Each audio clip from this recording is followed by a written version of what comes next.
je m'en fous en fait de ce que pensent les gens. Je me dis que ça peut être sympa et une aventure sympa et donc j'y vais. Et donc à partir du moment où je m'en fous, les gens ils peuvent dire ce qu'ils veulent et puis moi mes potes ils me disaient que c'était bien, tu vois. J'étais en concert pour voir Booba au Stade de France. T'as 2 mecs d'ailleurs, je savais pas ce qu'ils me voulaient au départ, c'était 2 mecs très baraques, tu vois, très grands. Ouais. Et ils viennent me voir, ils me tapent sur l'épaule. Je me suis dit qu'est-ce que j'ai fait, je sais pas si je les avais poussés avant et tout. Et en fait ils me disent c'est toi qui fais des vidéos de Culture G et tout, on adore et tout, donc c'est toujours adorable. Je pense que le moment où je me dis là c'est cool, c'est les 100 000 abonnés sur TikTok, tu vois. Bonjour à toutes et à tous et bienvenue dans ce nouvel épisode de Paroles de Prépa pendant lequel je vais recevoir César, que vous connaissez peut-être sous le nom de César Culture G sur Instagram, sur TikTok ou sur YouTube. Il anime au quotidien l'un des plus gros comptes qui aborde la culture générale au sens le plus global du terme. Et ensemble, eh bien, avec César, nous sommes revenus sur son parcours, sur sa classe préparatoire, sur ses années à l'EM Lyon. Il a aussi été rédacteur pour Major Prépa, c'est un peu la petite fierté. Et on a aussi bien sûr parlé de ses projets futurs, donc voilà, j'en dis pas davantage et je vous laisse découvrir ma conversation avec César.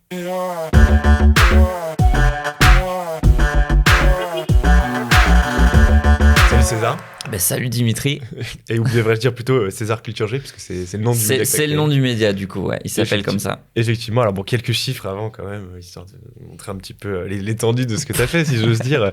Plus de 60 000 abonnés sur Instagram, je crois 200 000 60 000 sur YouTube, pardon, 200 000 sur Instagram, et surtout presque 2 millions. Peut-être que quand on aura diffusé la vidéo, ça sera plus de 2 millions. On est à presque 2 millions. C'est ça, c'est tout le mal qu'on te fait sur TikTok, et ce sera intéressant aussi justement de parler de ça, parce que c'est un média, un réseau social qui a émergé il y a très peu, et c'est finalement celui sur lequel tu es le plus présent, ou du moins celui sur lequel tu as le plus d'abonnés.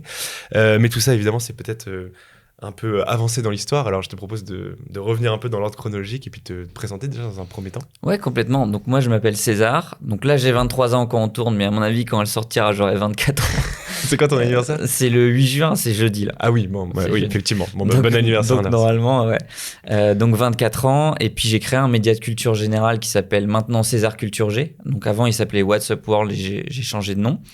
Ça a été créé... au départ, en fait, c'est un projet d'école. Moi, j'étais en école de commerce à l'EM Lyon. Et il se trouve que ça faisait un petit moment que je me disais que j'avais envie de créer un format un peu plus sexy sur la géopo. Au départ, c'était vachement axé géopo. Et donc, il se trouve qu'à l'EM, on doit faire un projet pour valider notre diplôme. Et donc, je me dis, let's go. Je prends 2 potes à moi et puis on commence à faire des petites vidéos qui sont pas du tout au départ face cam. Okay. C'est des petites animations, on explique des petites choses sur Insta d'abord.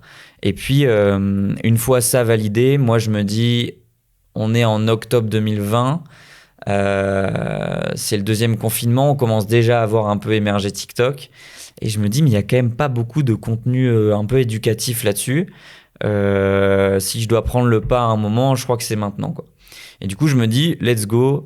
Je commence les petits trucs face cam, donc il y a pas de montage, il y a rien, tu vois, mais au moins je suis là au départ et je commence les petites vidéos. Alors j'élargis très rapidement à la culture G parce que moi j'ai tout de suite envie de parler d'autres sujets, les animaux, la science, l'histoire, la géographie et la géopo, et puis ça commence comme ça et donc octobre 2020 ça se lance, ça traîne un peu. Puis je crois que c'est fin décembre où je lance une série qui s'appelle Je t'apprends un mot par jour pendant un mois. Et là, le fait que c'était suivi, qu'il y en avait un par jour pendant un mois, ça a commencé à un petit peu augmenter. Il y a eu une certaine émulation et ça a commencé à partir de là, on va dire. Ouais, d'accord. Bon, alors ça fait un peu de teaser pour la deuxième partie de l'interview. Ouais. Parce que, effectivement, bon, on va bien sûr parler de ça, c'est hyper important. Mais je te propose qu'on revienne un peu aux prémices, peut-être même avant la classe préparatoire. Ouais, avant. Je pense que ce qui est intéressant, on va dire au lycée, on va pas commencer depuis ton œuvre depuis trop jeune, mais en fait, ça commence quel tôt. Quel lycéen t'étais en fait concrètement ? Moi, j'étais un lycéen et plus généralement quelqu'un qui était plutôt très curieux de beaucoup de choses. Alors j'étais un bon élève, quoi, concrètement. Ouais, ça t'embêtait pas d'aller en cours, quoi. Non, ça m'embêtait pas d'aller en cours. Ça a jamais été un problème d'aller en cours, ni pour moi, ça a jamais posé problème à personne, ni même mes potes. Enfin, tu vois, j'ai toujours été dans un environnement trop cool où j'ai grandi avec des gens qui étaient aussi curieux et même avec des horizons différents. Tu vois, moi, je viens de la campagne de Dunkerque. J'ai fait mon collège dans un truc public. Ensuite, je suis passé en lycée privé près de Lille. Donc, 2 environnements déjà très différents. Ouais. Et en fait, j'ai toujours pris de ces environnements différents. Quand je suis arrivé en prépa ensuite, c'est encore plus élitiste. Enfin, tu vois, il y a eu une espèce je me suis retrouvé à des endroits complètement différents, et je crois que c'est ça aussi qui fait un peu ma force aujourd'hui, dans le sens où j'ai l'impression que dans à peu près tous les milieux je peux me sentir bien, tu vois. Ouais, c'est ça. Et même au début où a priori t'étais pas dans un milieu particulièrement intellectuel, élitiste. Ouais, alors mes parents m'ont tout de suite c'est eux qui m'ont donné un peu ce goût à la curiosité et tout, mais pas du tout dans un milieu élitiste global. Ouais. Et c'est ça que j'aime bien aussi, tu vois. Ouais, d'accord, je comprends. Et ok, et alors du coup, est-ce que cette curiosité, c'était vraiment bon, bah ok, ça m'intéresse, ou est-ce qu'il y avait quand même un peu cette finalité de il faut que j'ai des très bonnes notes, j'ai envie d'être un peu meilleur que les autres, j'ai envie d'aller en prépa, j'ai envie d'aller, je sais pas, enfin. En fait, il y avait un peu des deux. C'était pas l'école et avoir des bonnes notes, c'était pas uniquement de la curiosité. Ouais. À un moment donné, t'as le programme, tu l'apprends et voilà. Mais oui, j'ai toujours eu cette envie d'avoir des bonnes notes, machin. Après, j'ai su que j'allais faire prépa ECS très tard, en fait. J'ai longtemps hésité avec l'AMP. En fait, j'étais pas sûr de ce que je voulais faire. C'est pour ça aussi que je suis parti en prépa, parce que je savais pas encore exactement le métier que je voulais faire. C'est d'ailleurs c'est comme ça qu'on se retrouve aussi beaucoup en école de commerce à se dire qu'est-ce que je fais maintenant. Tu vois, on connaît presque, on va en prépa, on connaît pas vraiment les métiers qu'on peut faire derrière. C'est pas presque, hein. Ouais. Enfin, moi, j'en avais pas la moindre idée. Ouais, voilà. Le coup. Donc, et en fait, moi non plus. Mais bon, je décide quand même de le faire parce que j'ai envie de poursuivre ça et que j'aime apprendre et que je sais que ça va me pousser un peu dans mes retranchements. Ouais, en fait, c'est ça, c'est que tu te dis, bon, bah, t'en as encore sous le pied, t'es quelqu'un d'assez scolaire, en tout cas d'assez curieux, et donc ça te gêne pas d'être assis sur une chaise et d'apprendre des trucs. Et surtout, j'ai eu longtemps besoin qu'on me mette un peu la pression. Enfin, tu vois, le côté prof, il était important pour moi. Si je m'étais... T'es pas un autodidacte, quoi. Sur certains aspects, oui, mais sur le côté vraiment scolaire, t'as besoin... En fait, j'ai besoin qu'on me dise, là, il faut que tu fasses ça et tout. Pendant très longtemps, il a fallu que je fasse ça. Et c'est pour ça que la prépa, c'était très bien. Tu vois, les profs, ils te poussent, ils te mettent... Tu rends une mauvaise copie, ils te mettent une sale remarque. Enfin, franchement, j'ai eu des sales remarques. Et ça, moi, ça m'a plus poussé qu'autre chose, tu vois. Ouais. Et si je m'étais retrouvé, si j'avais choisi une formation à la fac, c'est possible que... oui, le prof, il rend ta copie, t'as 5, il dit rien, quoi. Enfin, et c'est possible que la flemme me gagne à un moment donné, tu vois. Ouais, je comprends. Du coup, ça m'allait bien. Ouais, d'accord. Donc, tu t'es dit, en fait, c'est ça. Tu savais que tu te retrouvais dans le modèle de la prépa. Et après, la question, c'est plus quelle prépa. Ouais. Et finalement, tu t'es dit, bah, j'ai un profil un peu équilibré, donc... c'est ça. Puis, j'avais pas envie de laisser de côté les langues. J'avais encore envie d'apprendre en histoire, en géopo. Et donc, du coup, c'était parfait, quoi. Ouais, carrément. Voilà. Ok, je comprends. Alors, du coup, sur Parcoursup, c'était Parcoursup à l'époque ou APB pour toi, d'ailleurs ? C'était APB. Eh oui, c'était la dernière année, je pense. C'était 2016. Ouais, donc c'était avant-dernière année d'APB, un truc comme ça, ok. Ouais, donc pour ceux qui nous regardent, du coup, c'était avant Parcoursup, on est des dinosaures. Ok, et du coup, est-ce que tes notes, c'était très bien, c'était excellent, c'était moyen plus Non, si, j'avais des plutôt très bonnes notes. Okay. Après, moi, dans les choix que j'ai faits sur les prépas, j'avais envie de garder un côté un peu familial. Okay. J'avais pas envie de me retrouver à Paris, donc moi ce que j'ai fait c'est que j'avais 2 prépas en ligne de mire, c'était Saint-Jean et Saint-Paul en gros, dans le Nord. J'avais envie de rester dans le Nord. Des prépas du Nord, des bonnes prépas du Nord. Ouais, j'avais envie de rester là, je pense que c'était important et du coup Saint-Paul m'a bien plus plu que Saint-Jean au moment de regarder ce qui était possible. J'ai eu un entretien avec les directeurs, etc. Donc voilà. Ouais, t'as fait les... Oui, c'est ça, parce qu'il faut préciser, c'est que dans les lycées privés, la plupart du temps, il y a un entretien, ce qui n'est pas du tout le cas pour les lycées publics. Pas du tout, c'est juste Parcoursup qui fait sa petite tambouille, quoi. Donc là, t'as un entretien avec le directeur. Alors, je sais pas si c'est encore comme ça, mais à mon avis, oui. Et ensuite, ils font leur choix et voilà, quoi. Ok, d'accord. Donc je me retrouve à Lille. À Lille, à Saint-Paul. Et là, du coup, comment tu perçois tes premiers jours / semaines en prépa ? Alors moi, je suis content d'être là. Tout de suite, on nous met dans une ambiance week-end d'inté, on passe quelques jours et tout. Donc, je me fais des potes assez rapidement. Donc, je me sens bien tout de suite, en fait. Après, vient les premiers moments où il faut taffer, quoi. Bon, évidemment, comme tout le monde, on se prend des belles baffes. Je m'en souviens surtout d'une belle baffe en CG, moi. Alors que j'adorais la philo. Je sors de lycée, j'adore la philo. Je me dis, putain, je pense que la CG, je vais tout casser, tu vois. Et en fait, je casse rien du tout. Je fais casser toi-même. Je me fais défoncer. Ouais. En fait, je minore toute l'année, clairement. Je me fais ouais. défoncer. Je comprends pas le truc. Avec des sales remarques. Enfin, je te jure, j'ai des en fait, trucs. c'est ça, l'esprit de la dissertation. Enfin, ça, c'est un point important, même pour ceux qui nous regardent, qui sont pas encore en prépa. C'est fou. En fait, je trouve que les profs, limite, insistent pas assez là-dessus. Alors, ça dépend bien sûr des profs, mais à quel point la dissertation, l'exercice de dissertation entre la prépa et le lycée, c'est genre totalement différent. C'est bien différent. En fait, il y a un truc à comprendre qui est complètement différent. Alors évidemment, les profs sont là pour t'expliquer et c'est bienveillant. Ouais. Et après, c'est le jeu. C'est le jeu aussi de se taper des mauvaises notes pour comprendre que t'es quand même loin de l'objectif que sont les concours derrière. Donc ça, c'est important.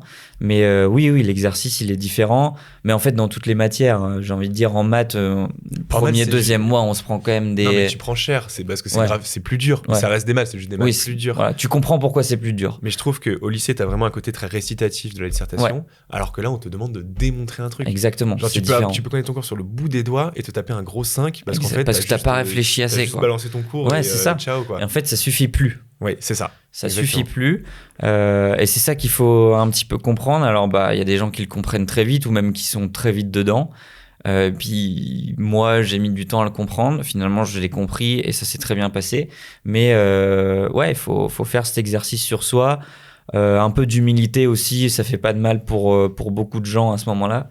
Et puis, ça te met à taffer, quoi. Enfin... Je pense à un truc quand même, c'est que ta chaîne s'appelle César Culture G et que t'as minoré la culture G. Ouais, non, mais voilà. Après, on est tous au courant que Culture G, c'est philo globalement en prépa, quoi.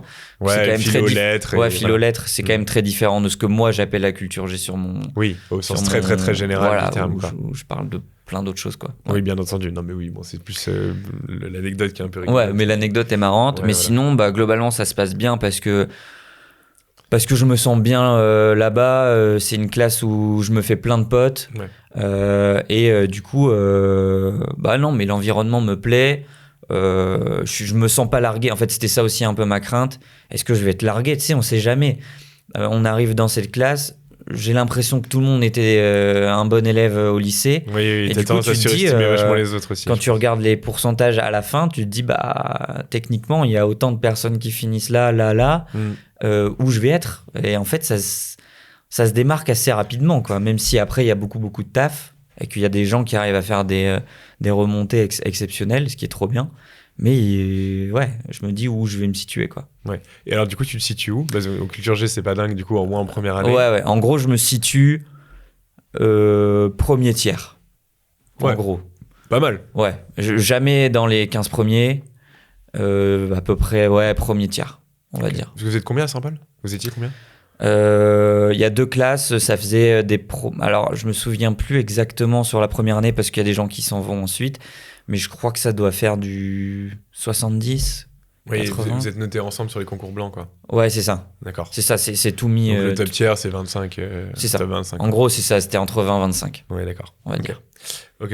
Et du coup, est-ce que c'est régulier ? Est-ce que tu fais des grosses progressions, au contraire Alors, c'est relativement régulier. Après, il y a toujours 1 ou 2 fois où tu es en dessous. Et je me souviens qu'en revenant de 2e année, mais en fait, j'avais pris l'été pour moi. Globalement, j'avais fait ce choix de pas trop travailler. Parce qu'on commence par un concours blanc, en gros, à la rentrée, direct. C'est de septembre de 2e année ? Ouais. Donc, c'est le concours blanc 0, on commence direct. Et en fait, moi, j'avais eu ce besoin, même si j'ai taffé, mais j'avais eu ce besoin de couper pas vraiment. trop pousser et tout. Donc, je fais une sous-perf sur celui-là, mais en fait, pas très grave. Qui t'a pas fait trop peur non plus ? Non, je savais d'avance. D'accord. Et est-ce que tu étais dans une optique, ok, je veux absolument les parisiennes, sinon ma vie est fichue, ou plus, on verra bien l'école que j'ai, je vais me donner à fond En fait, non. Parce que déjà, je pense que l'esprit est aussi différent de si tu te retrouves dans une prépa parisienne, etc. Parce que Saint-Paul, globalement, c'est une prépa qui est assez éclectique, c'est-à-dire que ça met quelques personnes à HEC, ça va jusqu'à Rennes, etc. Tu vois, donc il y a quand même, ça recrute un peu partout, quoi. Donc on vient pas de bâcher les parisiennes. Moi, j'ai pris conscience en 2e année que ça pouvait le faire. En première année, tu vois, c'était voilà, premier tiers, je me disais très bien un top 5, moi, Ouais, c'est cool, voilà. direct. Je Souvent, voulais en pas en plus, à dessous. l'époque, tu t'en sais rien. Enfin, c'est des noms d'écoles. Ouais, tu te Ça dis, correspond à rien du tout pour toi. Ouais. Ouais. En deuxième année, tu prends un peu plus le pas. En plus, tu sais, on a un thème de CG, donc tu commences à vraiment taffer le truc. C'est plus concret. Toi, c'était quoi la parole à ton époque? Ou le C'était corps? le corps. Le corps. Le Ouais. corps, ouais. C'était le corps. Et donc, j'ai un peu cette optique-là. Je veux pas aller en dessous du top 5. Donc, je bosse pour ça. Et à partir de la deuxième année, les profs commencent à me dire, en vrai, les maths commencent à taffer les sujets de parisienne et tout, parce qu'en vrai, ça peut le faire et tout. Et donc, je commence à me mettre dans ce mood-là assez tardivement, mais finalement, ça me met dans le bain quand même, de me dire, c'est possible. Et voilà, donc ça me met en confiance. Les concours, je suis assez confiant aussi. Ça se passe très bien, je suis dans un bon mood et tout. Je pense que je fais un bon concours. Et ça se révèle, les écrits se révèlent plutôt bien après, par la suite. Ouais, d'accord. Et alors, tu dis ça s'est bien passé. Je sais pas, il y a un truc qui t'a marqué particulièrement sur les concours? Non, mais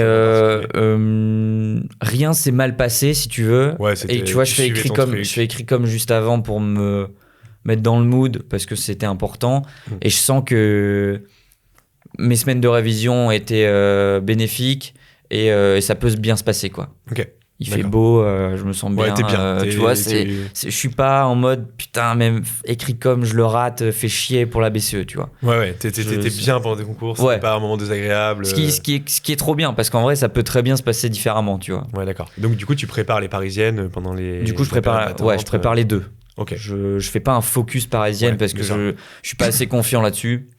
Je sais très bien que si ça passe, c'est bien, parce que ça s'est très bien passé et que voilà, mais c'est pas une certitude. Ok, et donc du coup, les fameux résultats d'admissibilité. Et du coup, admissibilité jusqu'à l'ESCP, HEC rien, sur l'admissibilité à rien, mais en fait, je suis déjà trop content d'aller aux oraux de l'ESCP, tu vois, donc voilà, nickel.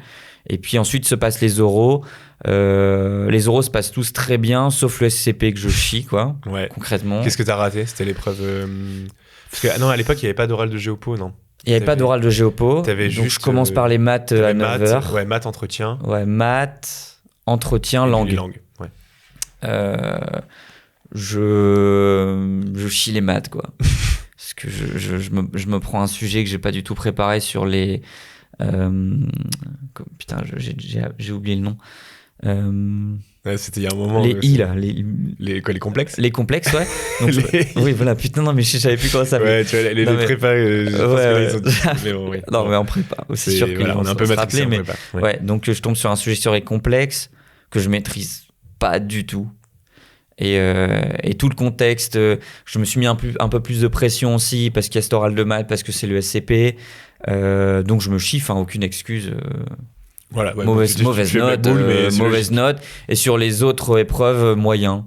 Enfin, tu vois, des 12, 13, 14. Ouais, donc t'étais pas très très large et du coup ça suffit. Donc ouais, pour le coup, j'étais large à l'écrit. J'avais de l'avance à l'écrit. Qui a fondu alors. Qui a fondu et je me retrouve pas très loin d'être pris. Mais en fait, tu vois, depuis le début, je suis dans ce mood si j'ai un top 5, j'y vais direct, je suis trop content. Ouais, le M, moi, ça me... envisagé de QB et machin. Non. En fait, si j'avais un top 5, non, pas du tout. D'accord. Sinon, oui, je cubais. Mais non, et puis le M, moi, ça a toujours été une école qui me plaisait. Les decks aussi, ça me plaisait. Maintenant, moi, j'ai tout fait à Lille dans le Nord. À un moment donné, sur le choix, je préfère aller à Lyon 1000% et du coup, j'y vais, quoi. Oui. Et puis, c'était aussi une époque, maintenant, les decks est plus choisi que le M. Voilà. Et en fait, à ce moment-là, le M est plus choisi aussi. Ouais, largement. Donc, il y a du... Enfin, tu vois, c'était logique pour moi d'y aller, ça me plaisait plus. D'accord. Voilà. Bon, très bien. Donc, tu choisis de rejoindre la capitale des Gaules. Ouais, exactement. Pas tout à fait, en fait. Tu choisis d'aller à Écully, en fait. À Écully. Mais tu sais que là, ça va déménager à Lyon. Oui, non, mais ça va être incroyable. Ouais, je pense que ça va être stylé, ouais. Donc, ça sera la capitale des Gaules. Alors, c'est vrai que là, on se retrouve à Écully, du coup, ouais. Ok. Et alors, Écully, comment ça se passe, le début? Écully, ça se passe très bien. Enfin, très bien. Ça se passe très bien, in fine. Après, moi, j'ai eu un peu de mal à me mettre dans le mood de l'école. L'adaptation était un peu rude. Adaptation un peu rude. Enfin, je sais pas. Peut-être que je suis un peu jeune, honnêtement, à ce moment-là, parce que je suis pas tout de suite dans le bain de me faire plein de potes. tu vois, j'ai encore envie d'apprendre des trucs très scolaires, tu vois. Donc un peu immature sur ce côté-là, tu vois. Ouais, t'aimais bien en fait ce carcan de la prépa. Ouais, tous je les me jours, sentais j'apprends des bien. trucs de dingue. Je me retrouve avec des gens qui sont... Enfin, tu vois, on est mélangé entre prépa AST. Les AST sont souvent 1-2 ans de plus, donc un peu plus vieux. Moi, en plus, j'ai un an d'avance à ce moment-là, tu vois. Donc, je sens qu'il y a un petit écart ouais, t'es quand encore même. un peu un bébé alors qu'ils sont déjà projet pro, machin. Ouais, quand je me retrouve là, tu vois, un peu du mal à m'adapter. D'accord. À ce rythme de soirée, assaut, liste et tout. Je m'y retrouve moyen. Mais t'étais dans le truc aussi quand même. Je m'efforçais d'être dans le truc. J'avais des potes et tout. Mais tu vois, les gens que j'ai rencontrés en première année, c'est pas mes meilleurs potes d'école maintenant. Il a fallu attendre un petit déclic à un moment donné. Ils nous font partir à l'étranger au bout d'un an. Donc moi, je me dis trop bien et tout. Mon rêve, c'était l'Australie. Donc je pars en Australie. Et là... je crois qu'on doit être une quinzaine de l'EM à partir là-bas. C'est un groupe de fous. Donc je me retrouve dans cet environnement où moi je suis juste ébahi par l'Australie, Sydney. Genre en fait c'est une destination que je voulais trop découvrir. Et donc là je suis dans un trop bon mood. Je suis en stage. C'est 6 mois du coup ? C'est 6 mois, ouais. Je me retrouve en stage là-bas. Le stage est aussi trop bien, mais bon, je sais très bien que j'y vais pas pour le stage non plus. Et à côté de ça, c'est là que je prends le rythme de l'école. Mais tu vois, j'ai un an de plus aussi, un peu plus de recul par rapport à tout ce qui s'est passé en prépa. Tu vois, on est vachement matrixé aussi en prépa par école, classement, machin. Moi, je suis aussi là-dedans. Et je me détache petit à petit de ce truc-là. Je me projette un peu plus vers l'avenir et je me sens mieux, quoi. Ouais, d'accord. Ouais, tu fais la transition vers la prépa, le côté très académique, c'est fini. Enfin, très bon, c'est fini. Finalement, tu vas revenir un peu à tes premiers amours. Mais un truc rigolo aussi, c'est peut-être le prime de ta carrière, mais tu as été rédacteur major prépa aussi. Et j'ai été rédacteur major prépa à ce moment-là. Et donc très marrant. Enfin, du coup, très marrant de se retrouver dans ce podcast. Mais ouais, trop drôle. Parce que, en fait, c'est un peu lié, tu vois. Ouais, t'avais envie de rester, mais c'est le cas de tellement d'étudiants. Ouais, c'est le cas de tellement d'étudiants. Alors, il y a beaucoup d'étudiants qui font la transition très rapidement. Et en fait, après, maintenant que j'ai encore plus de recul, la première année, elle est folle. Elle est trop bien. Moi, il y a 2 ans, j'aurais kiffé la revivre, tu vois. C'est juste que je pense qu'à ce moment-là, c'est moi qui suis pas forcément dedans à fond et point barre, tu vois. Mais oui, du coup, c'est un peu lié.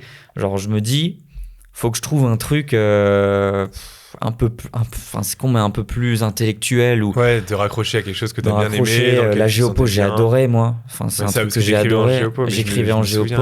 Ouais. Mais ce qui est dingue, en fait, c'est que moi, ça fait longtemps que je connais ton compte parce que voilà, t'es assez visible, on va dire. Ouais. Mais j'avais jamais capté. Fait le rapprochement avec ça. C'est ça, parce que nous, les rédacs, en fait, en gros, chaque année, t'en as, je sais pas, une 80 à peu près. Ouais. Et donc, je connais les noms et les prénoms.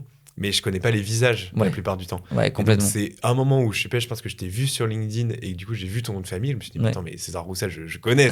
oui, je sais, c'est lui là. Donc je tape ça Roussel, mais j'en prépare. Parce que c'était il y a 4 ans, 5 ans. Ouais, c'était déjà il y a 4-5 ans. Ouais, facile. Puis il n'y a pas eu beaucoup d'articles non plus. Mais anecdote marrante que je t'avais raconté, c'est que cet article que j'écris sur les guerres de l'eau, je crois. Oui, c'est ça, je me souviens. Il se retrouve. Alors je l'ai pas retrouvé. Ah oui, mais je te le ressens quand tu veux. Hein. Il est toujours en ligne. Non, l'article, je l'ai retrouvé, mais sur l'anecdote, je n'ai pas retrouvé ce que je voulais. Mais en gros, un jour, je reçois un message sur LinkedIn, je crois, d'une ancienne de Saint-Paul aussi, qui me dit, mais tu sais, moi, j'ai bifurqué vers des autres études où je prépare les concours.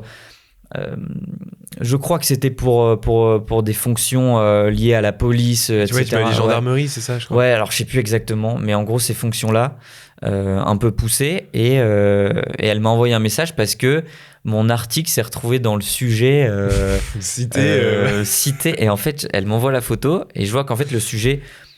C'était en fait un groupement de textes sur, je crois que c'était soit sur les guerres, soit sur l'eau, je sais plus. Et je vois... les guerres de l'eau, César Roussel, major prépa, dans ce sujet de de concours, quoi. Et du coup, je me dis, incroyable. mais trop marrant et tout. Si un jour on m'avait dit que je me retrouve, enfin, Major Prépa se retrouvait mais sur, ouais, c'est comme fou, sujet tu sur vois. un concours de gendarmerie. Donc assez fou. Et après Ok. coup, je l'ai relu cet article et il est vraiment cool, tu vois. Ouais, oui, il est bien, je Et, sais bien. et voilà, donc marrant. Mais ouais, du coup, c'est lié au fait que bah, j'avais envie aussi d'écrire, de faire des trucs. Et dans le même temps aussi, je me retrouve dans une asso de Géopo à l'EM aussi, quoi. Donc Oui, en oui. fait, c'est lié. Donc l'assaut de Géopo, c'est quand même pas de la pure Géopo, c'est t'organises Ouais, il y a les des simulations onusiennes et tout ça. Ouais, alors nous, on a eu une année particulière parce que, en fait, l'année de mandat, c'est la 2e année à l'EM et en fait, c'est Covid. Oui. Et du coup, enfin, tu vois, pour organiser le gros event, c'est compliqué. On se retrouve à partir de mars tous chez nous.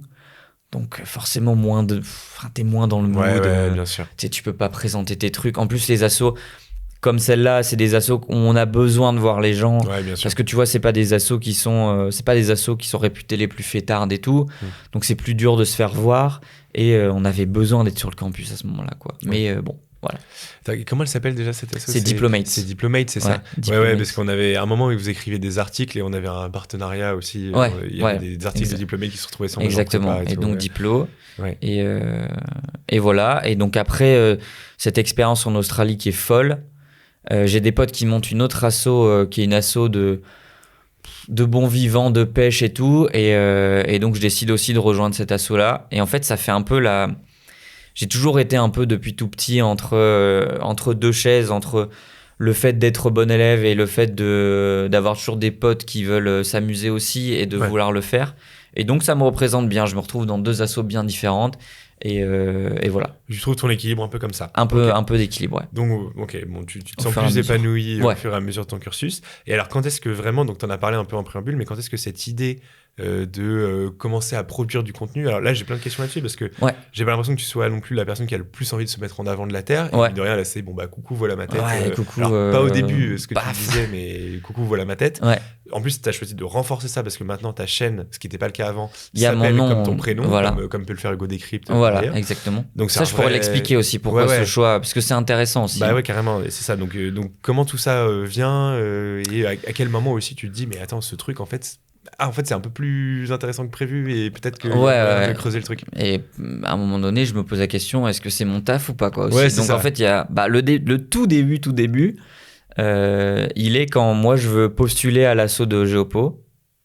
Je postule en leur disant, moi j'aimerais bien qu'on fasse des articles, mais un peu plus. Et qu'on fasse des vidéos pour qu'on explique, parce que j'ai envie de rendre ça sexy, tu vois. C'est une idée qui leur reste un petit peu dans la tête. On en parle.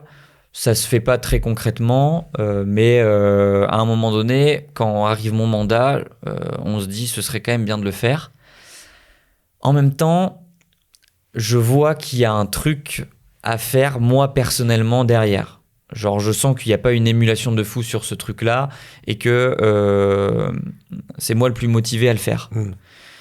Et donc, je me dis, est-ce que je le fais via Diplo, sachant que je quitte le truc dans un an, ou est-ce que je fais mon propre truc et j'essaie de le pousser à fond, quoi. Donc, ça aurait pu totalement partir dans une autre direction, en fait. Ça aurait très bien pu être, je le lance, et un an après, c'est quelqu'un d'autre qui prend le truc, tu vois. Mais moi, déjà, je vois qu'il y a un potentiel et que j'ai peut-être envie de le pousser moi de porter le projet personnellement, tu vois. Donc je laisse un peu mourir l'idée, tu vois, j'en parle moins, je le fais insidieusement. Insidieusement. Finalement, le Covid, le fait qu'on soit moins ensemble, j'ai besoin de moins en parler, et donc voilà. Et après, je te dis, à l'EM, on a besoin de faire un projet qui s'appelle le Makers Project, et qui fait qu'on a besoin de lancer un truc. Et donc, paf, je prends le déclic, je me dis, allez, Moss, peut-être que ce sera un moyen pour moi d'y réfléchir un peu plus sérieusement. On est accompagné d'une prof, faisons-le, je suis sûr que ça va me faire valider au moins mon truc de diplôme, et let's go. Donc, je le lance. Ça marche pas parce que c'est Insta, que on cherche pas particulièrement à mettre beaucoup de visibilité. Nous, pour faire valider le truc, il fallait qu'il y ait une centaine d'abonnés. Donc, on réquisitionne nos potes et puis ça le fait, quoi. Et puis vient le moment où, deuxième confinement, où je me dis, ou comme j'ai expliqué, je prends le pas de TikTok. Et là, je me dis, il serait quand même bien que je fasse face cam parce que c'est quand même ce qui est engageant à ce moment-là sur TikTok. Et donc, je me teste sur des sujets, je publie, tu sais, c'est le confinement, j'ai rien à faire. Mais est-ce que tu avais déjà est-ce que tu bidouillais déjà un peu des vidéos avant? Enfin, est-ce que tu avais cette prédisposition? Enfin, prédisposition, c'est un grand mot, mais tout. Un minimum d'intérêt pour la vidéo avant? Pas du tout. J'aimais beaucoup les formats. Donc, t'étais un consommateur, consommateur de fou, ouais. Mais pas du tout. Enfin, tu vois, je suis pas. On entend beaucoup d'histoires où depuis tout petit les gens se filment, font des trucs et tout. Moi, ouais, en fait, rien. C'est ça, en fait, c'est la culture G qui t'intéressait. Et tu dis le meilleur médium, c'est TikTok, la vidéo, etc. Ouais. Par contre, je prends très vite plaisir à le faire. D'accord. Je prends très vite plaisir à le faire. Alors pas au tout début parce que j'étais un peu dans une logique. Vas-y, je me teste, publie plein de trucs, à voir s'il y a des trucs qui marchent. À partir du moment où j'y ai un peu plus réfléchi, ça a plus pris et je me suis dit, bon, faisons-le. Après, c'était beaucoup moins professionnel, ce qui est normal.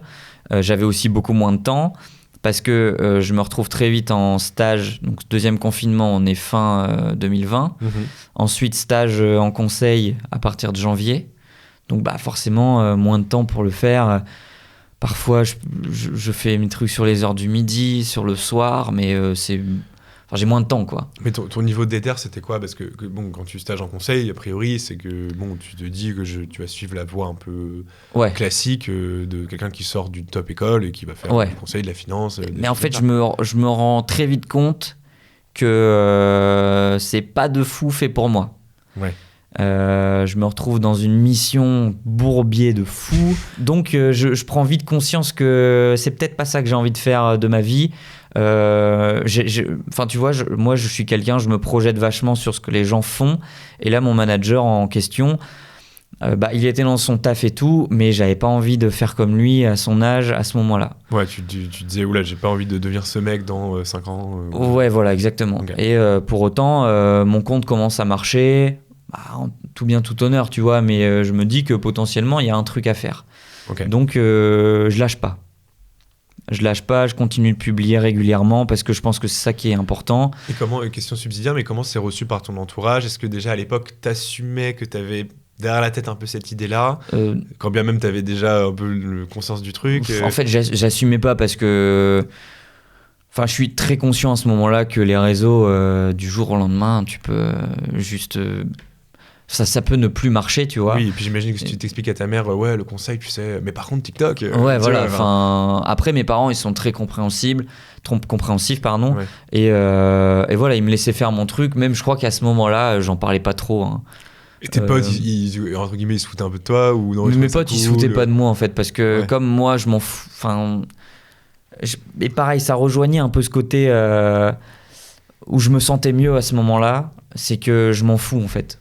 De ce que pensent les gens, je me dis que ça peut être sympa et une aventure sympa, et donc j'y vais. Et donc à partir du moment où je m'en fous, les gens ils peuvent dire ce qu'ils veulent, et puis moi mes potes ils me disaient que c'était bien, tu vois. Oui, voilà. Genre, non, mais pas forcément se moquer de toi, mais tu vois, moi je sais pas, quand j'avais créé Major Prépa avec Mehdi, quand on avait développé le truc, tu vois, au début ils se foutaient un peu de ma gueule en mode ton Skyblog c'est bon, viens lister avec nous BDS, on va se marrer. Bon, au final j'ai réussi à faire un peu les deux, mais il y avait un peu ce côté, bon, évidemment quand tu lances une initiative comme ça, la première réaction des gens en général c'est quand même de se dire bon mec ça va, c'est pas sérieux ce que tu fais. Après je pense que moi je commence à un moment où c'est le deuxième confinement et je suis solo chez moi en fait, chez mes parents, c'est ça la différence. Donc je suis moins exposé à ce truc là. Bien sûr, donc quand je reviens à l'école, ou en tout cas quand je reviens faire des trucs, ça a déjà marché.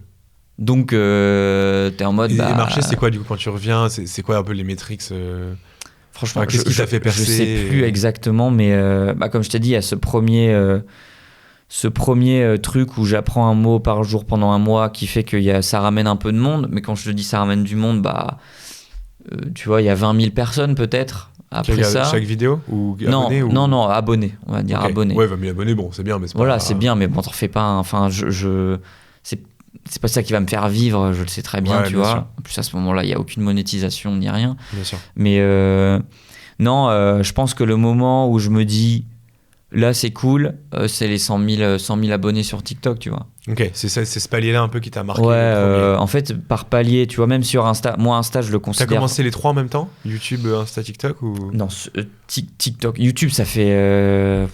YouTube, ça fait 7-8 mois, je pense. Mais parce qu'il y a les shorts maintenant. Et... Parce qu'il y a les shorts, c'est que moi, j'ai pour l'instant que ça en boutique, en fait, que des contenus courts. Hein. D'accord. Donc, même si, évidemment, les contenus longs vont arriver. Mais ouais, Insta, pas aussi rapidement, mais assez vite. Okay. Assez vite, je reposte les trucs, en gros. Mais je le prends moins en considération. Aujourd'hui, je prends autant en considération Insta que TikTok.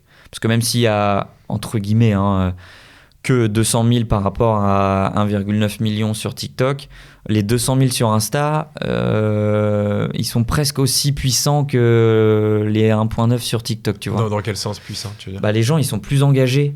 T'as l'impression que oui, d'accord, il y a plus ta communauté. T'as plus une communauté, même si quand je fais une OP, par exemple, je suis plus à même de garantir un nombre de vues sur Insta que sur TikTok, tu vois. Oui, même sur mes formats à moi. Ouais, bien sûr, mais nous, c'est incroyable. On peut faire des TikTok qui vont faire 2000 vues, des TikTok qui vont faire 1 million de vues. Ouais, voilà. Et tu sais pas trop pourquoi non plus. Ça s'est renforcé en plus ces derniers mois parce qu'il y a plus de monde qui s'est mis sur TikTok. Contenu, donc en sûr, fait, quand tu postes un truc, moi je le vois, je fais énormément de tests. Tu vois, hier, je mets un truc à 22h30.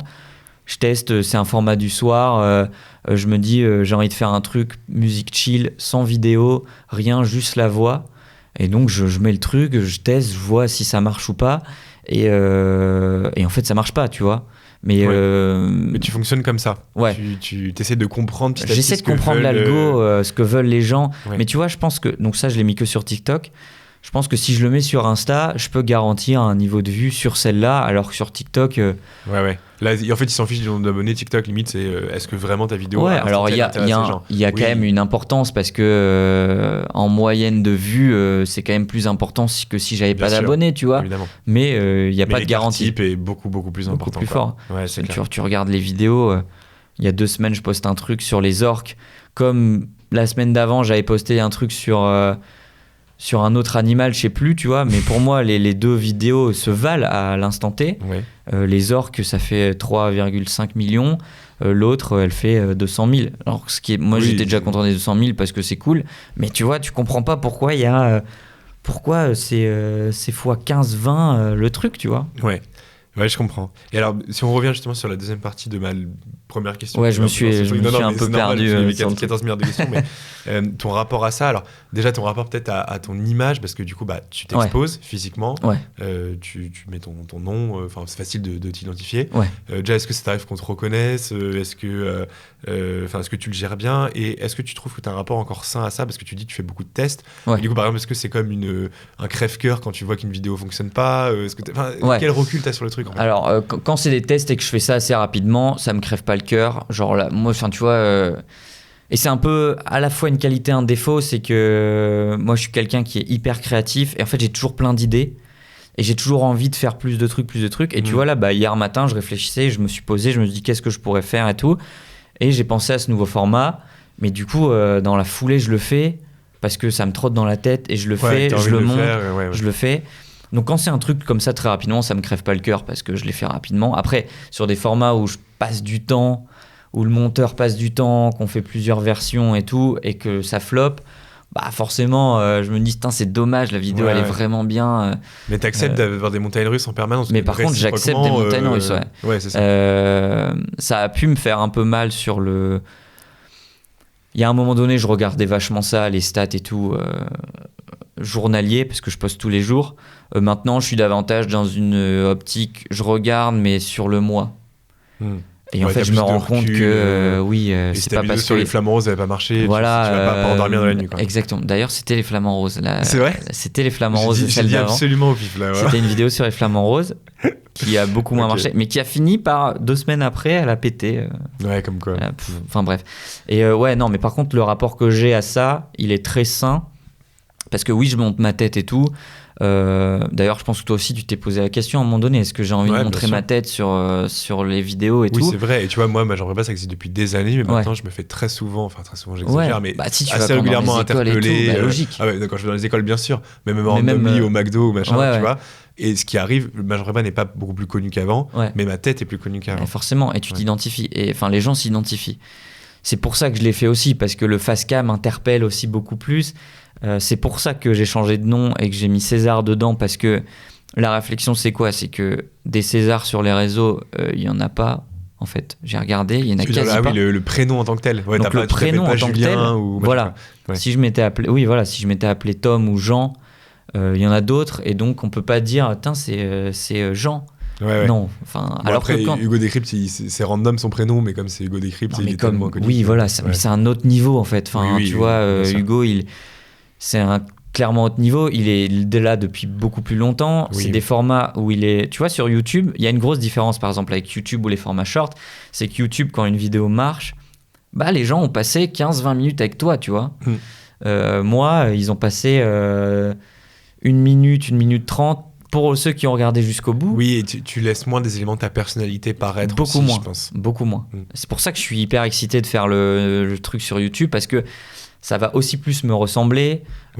C'est vraiment un format qui va être le mien, et voilà. Et je pense que les gens vont encore plus m'identifier. Alors, pas du tout sûr que ça marche ni rien, c'est aussi un risque, mais voilà, je suis content de le faire. Bien sûr. Après, sur le côté dans la rue et tout, ça arrive qu'on me reconnaisse. C'est surtout en soirée, en fait.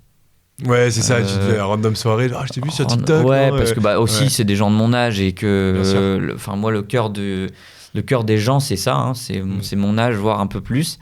Et donc, c'est souvent en soirée, tu vois. J'étais en concert pour voir Booba au Stade de France. Et t'as 2 mecs, d'ailleurs, je savais pas ce qu'ils me voulaient au départ. C'était 2 mecs très baraques, tu vois, très grands. Et ils viennent me voir, ils me tapent sur l'épaule. Je me suis dit, qu'est-ce que j'ai fait? Ils vont voler mon goûter. Non. Mais genre, je sais pas si je les avais poussés avant et tout. Et en fait, ils me disent, c'est toi qui fais des vidéos de Culture G et tout, on adore et tout. Donc, c'est toujours adorable. Je pense que c'est en soirée. Bien, genre, ça te saoule pas Ouais, non. En fait, c'est pas si récurrent que ça. Hein, parce que je pense que, en plus, ça arrive beaucoup en soirée parce que voilà, l'ambiance est plus tranquille. Je pense qu'il y a sûrement dû avoir des gens qui m'ont reconnu dans la rue. Mais tu vois, dans la rue, on vient pas me dire machin. Ouais, c'est toi, machin. Ouais, je comprends. À la différence probablement de Hugo qui doit se faire reconnaître au bar et tout. Ça doit être trop chiant. C'est chiant, tu vois, à mon avis. Après, peut-être qu'il vit bien le truc. Mais moi, c'est archi pas chiant. Ça m'arrive. Oui, c'est ça arrive sporadiquement et machin, quoi. Ouais. Mais en fait, c'est ça. Enfin, c'est marrant ce que tu dises. Enfin, je pense qu'on a tous en fait la même réflexion autour de ça. Mais on est vraiment arrivé à l'heure de l'hyper-incarnation. C'est dingue. Ouais. Vraiment, en fait, si tu ne donnes pas ta personne, t'arriveras jamais à transmettre un message, quand bien même ce que tu peux dire est hyper pertinent. Ouais. Et voilà, quoi. Alors, il y a des médias qui arrivent, qui arrivent à ne pas incarner. Mais alors, il faut un truc de post-prod de fou. Ouais, quoi. C'est ça. Il faut des images, une voix aussi. La voix, elle est importante. Oui, mais si t'as pas une voix particulière... Ça dépend ce qu'on appelle incarner. Oui, tu peux ne pas montrer ton visage. Alors, c'est compliqué, mais c'est possible. Mais tu vois, par exemple, moi, j'ai une chaîne de rap que j'adore qui s'appelle Le Règlement, que tu connais peut-être. Ouais. Bon, le mec, il est génial, mais il monte pas sa tête et il veut pas la montrer. Mais c'est quand même incarné, Mais c'est hyper incarné. Et il te raconte sa life à moitié en même temps dans cette analyse, tu vois. Donc, t'es obligé de donner ta personne. Et tu vois, même les gens ont confiance davantage en une personne aujourd'hui qu'en une entité. Quand tu te dis que les jeunes, ce en quoi ils ont confiance, alors qu'on sait qu'on est dans une ère où il y a une défiance à l'égard des médias qui est hyper importante, les mecs ont plus confiance en un petit gars qui dit salut, je m'appelle Hugo et je vais vous raconter l'actualité, que un TF1, un M6, un Monde, whatever, tu vois. Qui marcheront toujours parce qu'il y a une il y a une telle production derrière que les gros médias s'en sortiront toujours, tu vois. Mais par contre, on est beaucoup plus attaché en tout cas à un prénom, à une tête. Et en fait, c'est là où c'est intéressant, parce qu'on parlait du changement de nom. Mais moi, je l'ai fait aussi et surtout pour mon rapport avec les marques avec qui je travaille, en fait. Parce que une marque qui va m'écrire aujourd'hui, c'est bonjour ou salut César. Oui. C'est pas salut What's Up World quand je m'appelais What's Up World. Random, ça se trouve, c'est un mec en Russie qui. Tu vois. Et du coup, et parfois je sentais que sur les mails, les marques savaient pas trop comment m'aborder quand c'était What's Up World, parce que on sait pas forcément comment je m'appelle. Comment tu dis du bonjour monsieur, machin, tu vois, il y a un rapport différent. Alors que maintenant, c'est bonjour César. Je t'ai vu sur machin, on est intéressé pour faire ça, tel truc. Et moi, je préfère 1000 fois ce rapport-là. D'ailleurs, souvent, c'est un salut César, tu vois. Et moi, ça me dérange absolument pas. Et moi, en retour, je dis salut tu vois, salut Marine, si c'est Marine, tu vois. Et il y a ce rapport-là que moi j'adore dans le taf, qui est de personne à personne, et malgré les écrans interposés, il y a un lien humain. Il y a un lien humain qui se crée beaucoup plus comme ça, tu vois. Et les marques sont vachement attachées à ça. C'est, tu vois, je bosse pour la Fnac régulièrement, qui a un contrat à l'année. La Fnac, ils ont dit quoi? Ils ont dit, nous, on veut renouveler César, tu vois. À l'agence qui gère ce truc-là. Et du coup, il y a un rapport vachement humain que j'aime bien, moi. Ok. Et donc, justement, sur la partie monétisation, donc, j'imagine que tu fais pas payer tes utilisateurs de quelque manière que ce soit, c'est vraiment que les partenariats avec les marques. Du coup, ce côté un peu business, en fait, c'est ça, c'est un peu la dualité entre la prépa et l'école. Tu vois, tu as la prépa avec le côté académique, même si c'est culture générale, beaucoup plus générale maintenant, mais tu as cette ouverture à la curiosité. Et puis de l'autre, tu as la gestion. En fait, tu es devenu un chef d'entreprise. En fait, c'est-à-dire que à partir de septembre, il fallait soit que je trouve un taf, soit que je continue. Et se pose forcément la question de l'argent, quoi. Et en vrai, c'est pas du tout une question facile quand tu es créateur de contenu. Parce que, premièrement, effectivement, tu vois, TikTok a ramené une monétisation à un moment donné. Donc, intéressant, très cool. Maintenant, c'est pas dit que ça dure. Probablement pas, d'ailleurs. Donc, on peut jamais se raccrocher à ça. Je peux pas dire dans 3 ans, sur TikTok, j'y gagnerai autant. C'est impossible. D'ailleurs, peut-être. Business plan. Pas du tout, c'est impossible. Et donc, forcément, viennent la question des OP, quoi, qui, moi, me financent en très grande majorité aujourd'hui. Les partenariats sont beaucoup plus importants que les vues en tant que telles. Okay. Ouais, complètement. Après, les vues sont très importantes parce que c'est ça qui te rapporte. C'est pour ça qu'on t'envoie des mails. Bien sûr, évidemment. Mais c'est indirect. Mais c'est indirect, donc, il y a ça. Après, moi, je suis dans le côté entrepreneuriat, il me plaît presque autant que le côté créateur de contenu. Donc, c'est la diversité. Donc, j'ai envie de partir là-dedans. Enfin, et c'est comme ça que... C'est pour ça qu'à partir de la rentrée, il y aura le podcast, c'est pour ça qu'il y aura la chaîne YouTube, c'est pour ça qu'il y a d'autres projets annexes. Moi, tu vois, je te parle d'un projet annexe qui est que aujourd'hui, il y a énormément d'agences de TikTok qui ont émergé, ce genre de choses. Sauf que tu as énormément de charlatans, c'est indécent. Genre, il y a des gens qui se sont mis là-dessus parce qu'il y avait du monde, sauf qu'ils se disent... moi, ça me rend fou, ça, en fait. Ils se disent experts TikTok ou experts short content ou ce que tu veux. Il n'y a rien d'expert du tout. C'est des conseils, tu vois leurs conseils, c'est des conseils qu'on voit depuis 2 ans déjà. Tu tapes conseils TikTok sur ChatGPT, t'as la même chose. Tu vois, il n'y a aucune expertise. Non, mais c'est ça, et en fait, le truc, c'est que les entreprises sont tellement larguées par rapport à ça, ils disent, ah ouais, TikTok, ça, il faut être dessus, c'est important. Mais en fait, t'as énormément de charlatans. Et moi, tu vois, je suis en train de réfléchir, c'est ça le côté business, tu vois. Je suis en train de réfléchir à me placer juste entre les deux, tu vois, pour que les marques, elles se fassent pas non plus... Ouais, tu te dis, en fait, je peux être... Ce que j'applique pour moi, je pourrais l'appliquer pour quelqu'un d'autre. Ouais, complètement, tu vois. Parce que, évidemment, une marque, elle connaît pas forcément le sujet, ni comment ça marche, ni même comment parler à un créateur, comment faire, tu vois. Et du coup, elle se laisse berner par des gens qui... du coup, se font un max d'argent, tu vois, mais je trouve j'aime pas, tu vois, j'aimerais bien aider là-dessus. Après, on verra comment ça se passe. Mais l'objectif, ça a été de diversifier, mais c'est...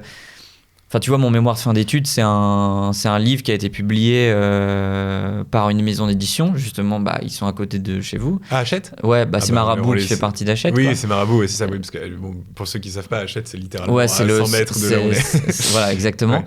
Donc... Et donc, mon mémoire de fin d'études, c'était ça, parce que j'avais envie de me diversifier, parce que ça me faisait kiffer. Il y a une boîte de jeux de société qui est sortie juste avant Noël. Enfin, voilà, j'essaie de créer un espèce d'environnement, écosystème qui est intéressant pour moi.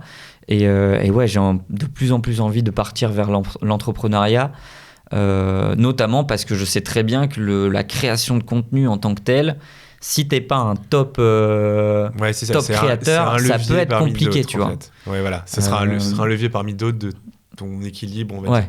Et justement sur ça, tu vois, je caricature un peu, mais si tu dis juste grossièrement, j'ai fait prépa, école de commerce, donc je me suis buté pendant 2 ans, puis j'ai fait 3 ans une école qui est relativement chère, pas le même nom spécifiquement, mais c'est une école de commerce, et maintenant je suis TikToker, je caricature vraiment. Non, tu peux caricaturer. Le mec se dit, en fait, pourquoi c'est trop bon ce que t'as fait, pourquoi t'as pas juste été TikToker direct. Est-ce que tu... mais en fait, Est-ce que tu penses que le parcours que t'as fait rétrospectivement, la prépa puis la grande école, c'était quelque chose de pertinent à la lumière de ce que tu fais aujourd'hui? C'était plus que pertinent déjà parce que je savais pas que j'allais le faire in fine, tu vois. Donc voilà.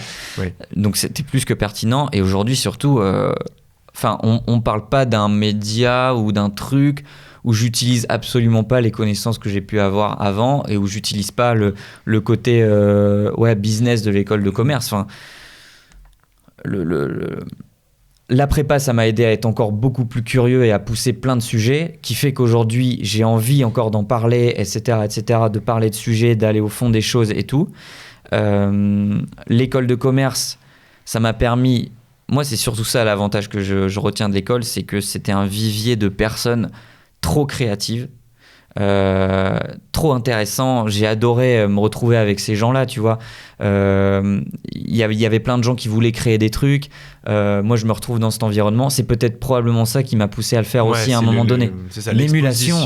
T'as une émulation qui en sort, qui est trop cool. Et puis surtout, je me suis rendu compte que les métiers classiques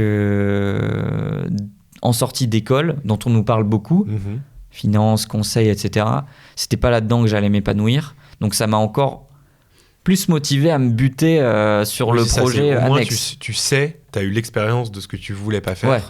Voilà, mais en même temps, on peut pas reprocher. Enfin, je veux dire, heureusement que le M Lyon forme davantage d'auditeurs que de gens qui vont faire heureusement, parce qu'en fait, non, mais complètement, parce que il y a une part de chance. Enfin, je veux dire, aujourd'hui... T'as pas beaucoup de médias de culture qui ont plus d'1 million d'abonnés, par exemple. Bien Donc, et moi, le premier, je suis étonné. Même moi, quand j'avais 20 000 personnes, j'étais étonné. J'ai jamais rien attendu de ça. Oui. Aujourd'hui, j'en attends forcément parce que c'est mon taf et que je suis content que ça marche et que voilà, tu vois, c'est normal. Oui, mais c'est ça, tu n'avais pas un plan, tu te dis, dans 6 mois, je serai à 100 000 abonnés, dans 1 an à 1 million. Non, oui, c'est ça. Déjà, moi. Surtout à l'époque, c'était les prémices de TikTok. Enfin, pas les prémices, mais c'était pas ce que TikTok est devenu aujourd'hui en 2023. Complètement. Ouais. Et il y a un peu, même il y a cette idée reçue, il y a plusieurs idées reçues sur TikTok, de toute manière, on le sait. La première, c'est que les gens ont l'impression que je parle à des gens qui ont 14 ans, tu vois. Ouais, ce qui est moins vrai, justement, j'avais une question sur ça, mais c'est peut-être ce que tu allais dire, c'est à quel point justement lancer un média de culture G, alors que pour la majorité des gens qui connaissent plus ou moins TikTok, c'est des gens tout nus qui dansent et des chats et des chiens qui font des trucs mignons. Enfin, voilà, encore une fois, je caricature. Lancer un contenu intelligent sur TikTok. Bon.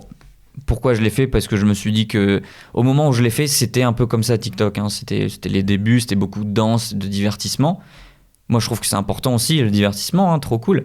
Moi, j'avais pas envie de faire ça, donc voilà. Mais je me suis dit, justement, si je suis l'un des premiers à le faire, il y en avait déjà un qui s'appelle Mehdi Florian, qui faisait un peu de culture et tout. Et je me suis dit, si je suis l'un des premiers, peut-être que justement, ça va apporter ce truc-là. C'était important pour moi aussi de le faire.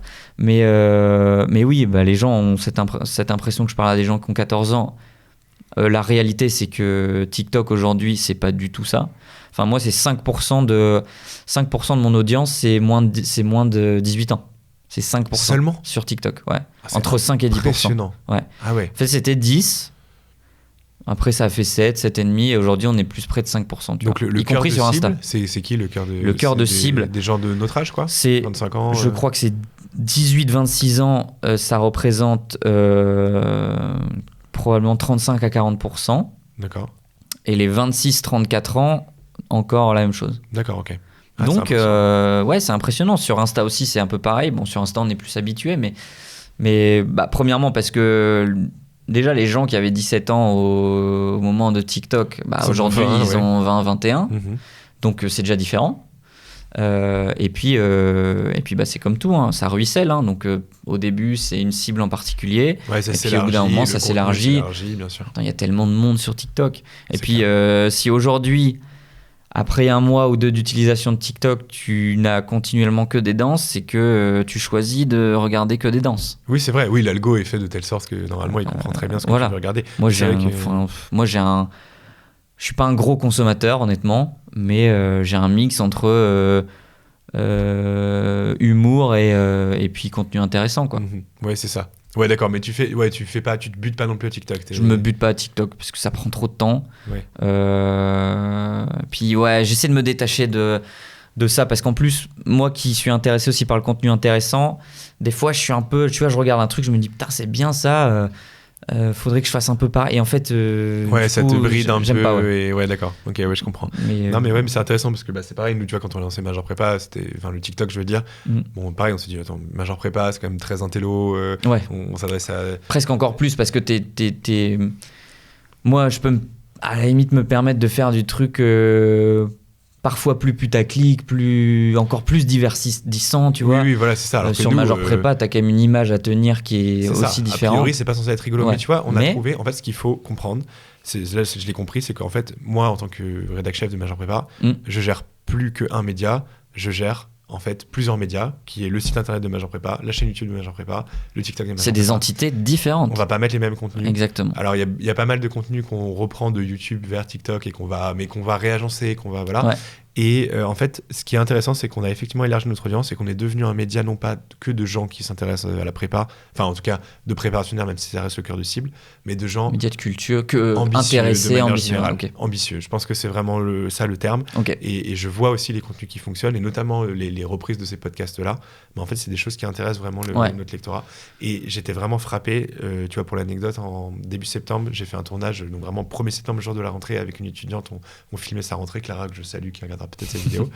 Je demande, il y a Michelet juste à côté avant, qui connaît Major Prépa, ils lèvent tous la main, ce qui m'a surpris parce que c'était pas le cas avant. Avant, si tu veux, tous les prépas finissaient par connaître Major Prépa, mais pas first day, tu vois. Ouais. Et en fait, je leur dis, ah ouais, vous connaissez le site machin? Oui, YouTube et TikTok, quoi. C'est ça, leur premier point d'ancrage, c'est ça, quoi. En fait, les gens commencent à regarder avant. Même à mon avis, tu vois, tu tapes prépa maintenant, quand tu t'intéresses un peu à Parcoursup, Parcoursup et tout, tu tapes prépa, t'es vite dessus, quoi. Ouais, que ce soit sur TikTok, sur donc YouTube, après, une fois que t'as fait ton choix, j'imagine que l'été, tu commences à regarder un peu comment ça se passe et tout. Exactement. Et donc, Et du coup, on touche en fait déjà ces lycéens-là, surtout depuis que la réforme est un peu plus complexe avec les FCG et machin. Enfin, bon, bref, c'est d'autres considérations. J'avais une toute dernière question pour toi, c'est une question que j'aime beaucoup poser, tu y as déjà un peu répondu, mais je pense que c'est important parce que t'es encore malgré tout aux prémices de ce que tu veux faire, j'ai l'impression. Qu'est-ce qu'on peut te souhaiter dans 2-3 ans? Où est-ce que tu aimerais être et qu'est-ce que tu veux lancer? Franchement, à horizon 2-3 ans, j'aimerais bien que j'aimerais bien être beaucoup plus sûr que ça peut être pérenne aussi. Premièrement, je pense que dans la tête, j'aimerais que ce soit beaucoup plus sûr. Puis surtout, j'aimerais avoir... tout ce qu'on peut me souhaiter, c'est avoir des locaux avec des studios, potentiellement justement aider les marques aussi à comprendre ce qui est bien ou ce qui est pas bien chez les agences, etc. C'est continuer à me faire kiffer aussi, parce qu'aujourd'hui il y a de plus en plus de contenus qui sont produits et j'ai pas envie d'être dans une logique de surproduction et que je me bute à ça et que ça me plaise plus. Donc j'ai encore envie. L'idée c'est que voilà, potentiellement ce soit plus que moi aussi sur le média, mais qu'il y ait une autre voix ou autre chose, qu'on puisse proposer encore plus quali aussi. Il y a un format moi que je kiffe et que j'ai lancé il y a 1 mois ou 2, c'est la newsletter que j'adore parce que c'est un format écrit et qu'en fait moi je suis aussi attaché au format écrit. J'aimerais juste que ce soit... Enfin tu vois, j'ai une difficulté aujourd'hui à rendre le contenu écrit un peu plus sexy. Et j'aimerais bien que ce soit le cas. C'est plus dur qu'en vidéo, bien sûr. C'est plus dur qu'en vidéo de capter l'attention et tout. C'est que ça puisse continuer, que ça puisse grandir. Et clairement, si ça devient le média de référence en culture G, je serais trop content, quoi. Ouais, d'accord. Bon, ça c'est un sacré projet. C'est un sacré gap. Après, il y en a pas tant. Tu vois, il y a beaucoup de médias qui sont spécialisés et qui marchent fort, mais tu vois, il y a des médias qui sont, c'est le média numéro 1 en sciences, le média numéro 1 en tel truc.